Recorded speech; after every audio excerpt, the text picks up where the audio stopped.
Welcome Switzerland. আশা করি আপনারা সবাই খুব ভালো আছেন আর আমি সুইজারল্যান্ডে ভালো আছি। আজ চলে এসেছি সুইজারল্যান্ডের একটা অসাধারণ সুন্দর ঝর্ণার কাছে। ওই দেখুন দূরে দেখতে পাচ্ছি স্ট্রাউবি ওয়াটারফলস, সুইজারল্যান্ডের অন্যতম একটা হিডেন জেম। আজকে আপনাদের সাথে শেয়ার করব যে আমি এখানে কি করে এলাম, কীভাবে এখানে আপনারা আসতে পারেন, কারণ এই জায়গাটা অনেকটা টুরিস্টিক নয়। তো সেই জন্য আমি ফ্রাইবুর্গ থেকে ট্রেন নিয়েছি। আর এটা হলো উরি ক্যান্টন। আমাদের ইন্ডিয়াতে যেমন অনেকগুলো স্টেট আছে, তেমনি সুইজারল্যান্ডও বিভিন্ন ক্যান্টনে বিভক্ত। তো তার মধ্যে একটা সুন্দর ক্যান্টন হলো উরি। এ দেখুন ম্যাপে দেখা যাচ্ছে উরি ক্যান্টন। তো ওখানে যাব, ওখানে হাইক করে আমরা ওই ঝর্ণাটার কাছে যাব। আপনি যদি জুরিক থেকে আসেন, জুরিক থেকে জুগ হয়ে আলডব উড, আর ওখান থেকে আবার একটা বাস নিয়ে ওই উন্টারসিন পোস্টে নামতে হবে। লুজান থেকেও আসা যায়। আর আমি ফ্রাইবুর্গ থেকে আসছি, তো আমার 4 ঘন্টার মতো লাগলো আজকে আসতে। আর টিকিট মূল্য পড়লো 40 ফ্র্যাঙ্কের মতো। দেখুন জলের কালারটা কি অসাধারণ। এখানে সুইজারল্যান্ডের প্রতিটা জলই একদম পরিষ্কার, গ্লেসিয়ারের জল, তো স্বচ্ছ নীল কালার।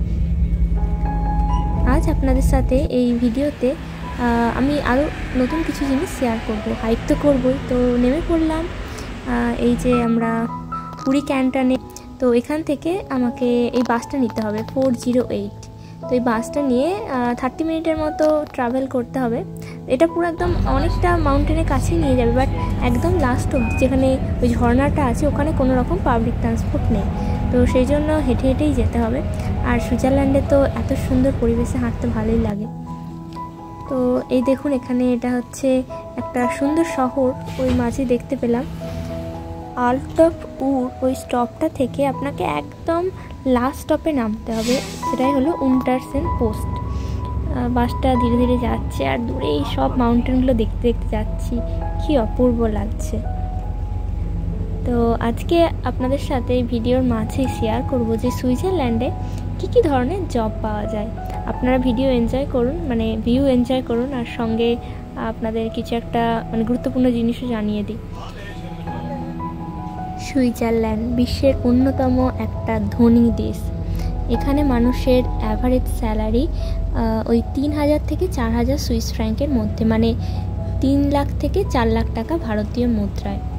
বাট শুধু স্যালারি দেখলেই হবে না, এটা বিশ্বের অন্যতম একটা সবথেকে এক্সপেন্সিভ দেশ, যেখানে সব কিছু জিনিসের দাম অধিক, অনেকটাই বেশি। তো সেই মতো এখানে যেমন আপনি আয় করছেন, আপনার ব্যয়টাও বেশি। বাট এখানে অনেক ধরনের জবের অপরচুনিটি আছে। বেসিক্যালি যারা হচ্ছে ধরুন ইউরোপের নয় বা ইউরোপের বাইরে থেকে আসছে, তারাও এখানে এসে কিন্তু জব করতে পারে। বিশ্বের সব থেকে সুন্দর একটা ক্লিন দেশ। দেখুন এখানেও এত পাহাড়ের মাথাতেও এখানে ডাস্টবিন করা আছে। তো যেটা বলছিলাম, বিশ্বের অন্যতম একটা সুন্দর দেশ, যেখানে লাইফস্টাইল আর স্যালারি সবই খুবই সুন্দর। তো এখানে মানুষজন চায় যে একটা চাকরি পেতে। বেসিক্যালি কী কী চাকরি আছে, তো সেটা আপনাদের সাথে শেয়ার করব। কথা বলতে বলতে চলে এসেছি এই পোস্টে, এখান থেকে হাইকটা শুরু হবে। হাইকটা তো করবো, আর সঙ্গে আপনাদের সাথে ডিটেলস শেয়ার করব যে কী কী ধরনের জব আছে সুইজারল্যান্ডে। আমি একটা ওয়েবসাইট থেকেই পেয়েছি, তো ওয়েবসাইটের লিঙ্ক আপনাদের নিচে ডেসক্রিপশানে দিয়ে দেবো। অপূর্ব এই সবুজ প্রান্তর আর দূরে ওই নীল আকাশ, মাঝে অসাধারণ এই ভ্যালি, কি সুন্দর লাগছে তাই না? এই রূপকথার দেশে, এই রূপকথার ভ্যালির মধ্য দিয়ে 1 ঘন্টার মতো হাঁটতে হবে। এলিভেশন গেন তেমন একটা নয়, 200 মিটার, তো খুব একটা কঠিন হাইক নয়, কিন্তু রোদটা ভালোই আছে, তো সেই জন্য মাথায় টুপি পরে নিয়েছি। আর হাইক শুরু করা যাক এবার। এত সুন্দর পথে হাঁটতে কার না ভালো লাগবে। তো চলুন আপনাদেরকেও ডিটেলসটা জানাই। এখানে মেন জব আইটি সেক্টরে আছে। আইটি সেক্টর যারা সফটওয়্যারে কাজ করে, তো তাদের ডিমান্ড সবসময় বেশি। সফটওয়্যার ডেভেলপার বা ডাটা সায়েন্স, সাইবার সিকিউরিটি, তো এইসবের জন্য জব পেতে হলে আপনার ব্যাচেলার ইন কম্পিউটার সায়েন্স বা ডাটা সায়েন্স, আর এগুলোতে অবশ্যই আপনার ইন্টার্নশিপ বা অ্যাপ্রেন্টিসশিপ করা থাকলে অনেক সুবিধা হয়। দেখুন এই যে এক নদীর পাশ দিয়ে চলেছি, হাইক করলে কিন্তু এইসব ভিউগুলো এনজয় করা যায়। কখনোই মনে হবে না যে আপনি একা আছেন, চারিদিকের এই প্রকৃতি আপনার সঙ্গ দেবে সুন্দর সুন্দর রূপ নিয়ে। আপনি যদি বাইরে থেকে আসেন, ইউরোপের বাইরে থেকে, তো আপনাকে প্রথমে জব অফার পেতে হবে কোম্পানির কাছ থেকে। তো সেই অফার লেটার দিয়ে আপনি ভিসার জন্য অ্যাপ্লাই করবেন।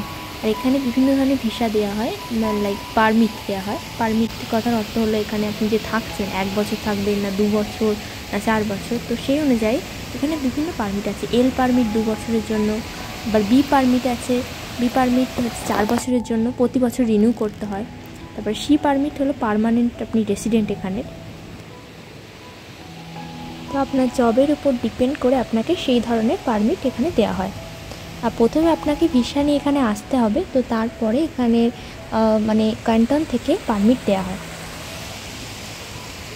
তো জবের কথা বলছিলাম, আইটি সেক্টর ছাড়া এখানে মেডিকেল লাইনে কিন্তু অনেক সুযোগ আছে। ডাক্তারদের ডিমান্ড তো সব দেশে, এখানেও যেমন ডাক্তারদের স্যালারি খুবই হাই, ডিমান্ডও বেশি। আর নার্সিংয়ের জব তো সেগুলো আছে আপনার। চারিদিকে কত যে পাইন ট্রি, দেখুন এটা কি অপূর্ব লাগছে। পুরো নীরব নিস্তব্ধভাবে গাছগুলো দাঁড়িয়ে আছে, একটা মায়াবী পরিবেশ লাগছে। আমি তো একটা খুবই এনজয় করছি। আপনারাও জানাবেন যে কেমন লাগছে আপনাদের এই সুইজারল্যান্ডের ভিউ। সুইজারল্যান্ডে construction worker, plumber, engineer, architect, electrician, যারা এগুলো ইঞ্জিনিয়ারিং কাজে আছেন, তাদের কিন্তু ডিমান্ড অনেক বেশি। তো আপনাদের যদি সবে ব্যাচেলার ডিগ্রি, মাস্টার্স ডিগ্রি করা থাকে, অ্যাপ্রেন্টিসশিপ বা ভোকেশনাল ট্রেনিং নেওয়া থাকে, আপনারা কিন্তু জবের জন্য এখানে ট্রাই করতেই পারেন। তো ভ্যালিটা থেকে বেরিয়ে অনেকটা মাউন্টেনের পথে চলে এসেছি। তো দেখতে পাচ্ছি দূরে একটা নদী, আর সুইস কাউগুলো দাঁড়িয়ে আছে। তো চলুন আর একটু কাছে যাই আর ভিডিও বানাই।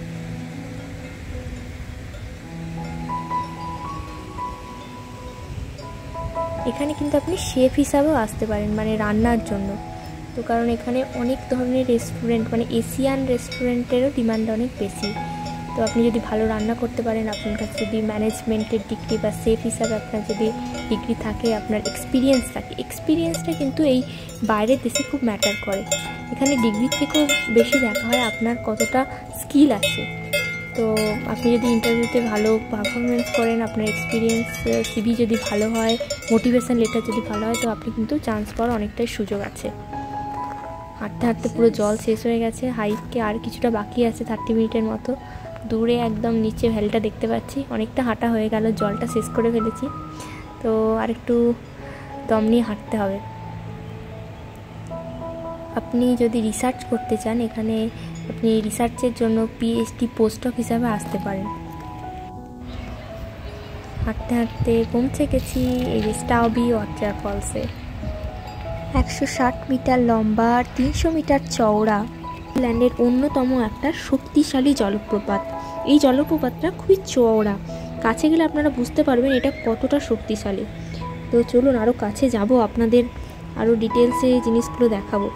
এখানে অনেক ছাগল গরু সব ছাড়া আছে, দারুণ লাগছিল কিন্তু। আর দেখুন চারিদিকে ওয়াইল্ড ফ্লাওয়ার্স সে ভর্তি। এই হলুদ হলুদ ফুলগুলো দেখতে পাচ্ছেন চারিদিকে হয়ে আছে, কেউ কিন্তু লাগায়নি। সুইজারল্যান্ড এমনিতেই ন্যাচারালি সুন্দর আর কি। প্রকৃতি যেন এখানে রং তুলির খেলায় সুন্দর একটা ছবি এঁকে দিয়েছে, কি অপূর্ব লাগছে।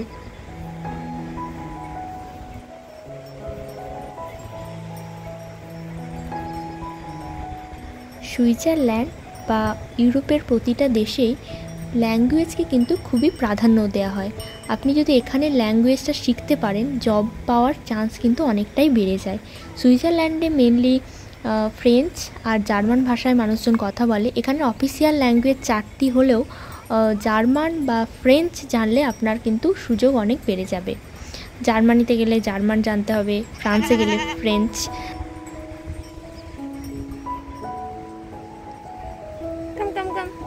সুইজারল্যান্ডের কোনো নিজস্ব ল্যাঙ্গুয়েজ না থাকলেও এখানে মানুষজন এই জার্মান আর মেনলি ফ্রেঞ্চ ভাষাতেই কথা বলেন। আর আপনাকে কাজ করতে হলে এখানে লোকাল মানুষদের সাথে ইন্টারাক্ট করতে হবে। তো সেই জন্য ল্যাঙ্গুয়েজ শেখা জানা থাকলে আপনার অনেকটাই মানুষের সাথে মিশতে সুবিধা হয়, আর কাজের ক্ষেত্রে আপনার প্রমোশন পেতে সবেতেই হেল্প হয়। তো চলে এসেছি ওয়াটারফলসের কাছে। দেখুন ছাগলগুলো কি সুন্দর মানুষের সাথে কত ফ্রেন্ডলিভাবে মিশছে।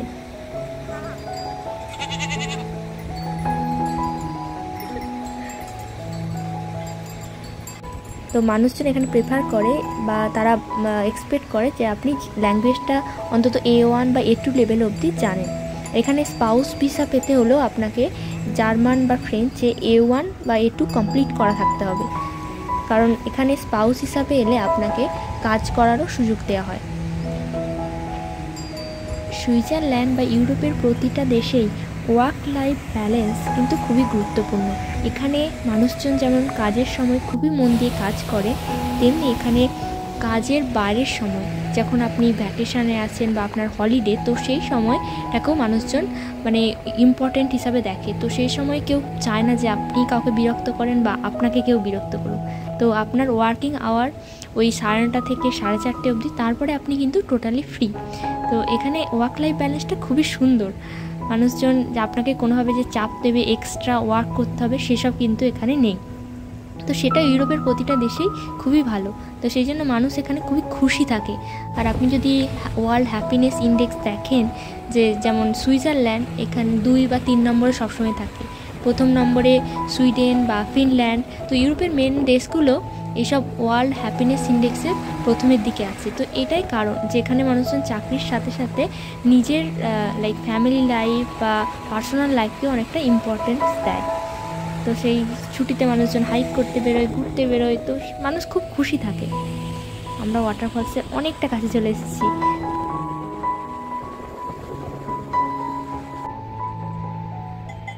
ওই দেখুন দূরে পুরো ভ্যালিটাই উপর থেকে দেখতে পাচ্ছি, কতগুলো যে পাহাড় দেখতে পাচ্ছি একসাথে, কি সুন্দর লাগছে। গরুগুলো এখানে একদম রোদ ঝলমলে পরিবেশে কচি কচি ঘাস খাচ্ছে। আপনাদের তো অনেকবার আগের ভিডিওতে দেখিয়েছি যে সামার টাইমে কিন্তু গরুগুলোকে নিচে যেখানে টাউন এরা থাকে সেখান থেকে এই পাহাড়ের মাথায় নিয়ে চলে আসা হয়। আর এখানের একদম স্বচ্ছ কচি কচি ঘাস এরা সারা সামার জুড়ে খেতে থাকে, তারপরে এরা মানে উইন্টারে আবার নিচে চলে আসে। তো ওখান থেকেই এখানে dairy product, cheese, milk, chocolate তো সব তৈরি হয়, দারুণ খেতে। আবার এই যে ভ্যালির পথ ধরে ফিরে যাচ্ছি, দূরে কত সুন্দর সুন্দর সব গ্লেশিয়ার দেখতে পাচ্ছি। এই অপূর্ব ভিউ যেন মনের চিলেকোঠায় সারা জীবন থেকে যাবে। তো আজকের ভিডিওটা এখানেই শেষ করছি। ভালো থাকবেন, সুস্থ থাকবেন, টাটা, বাই বাই।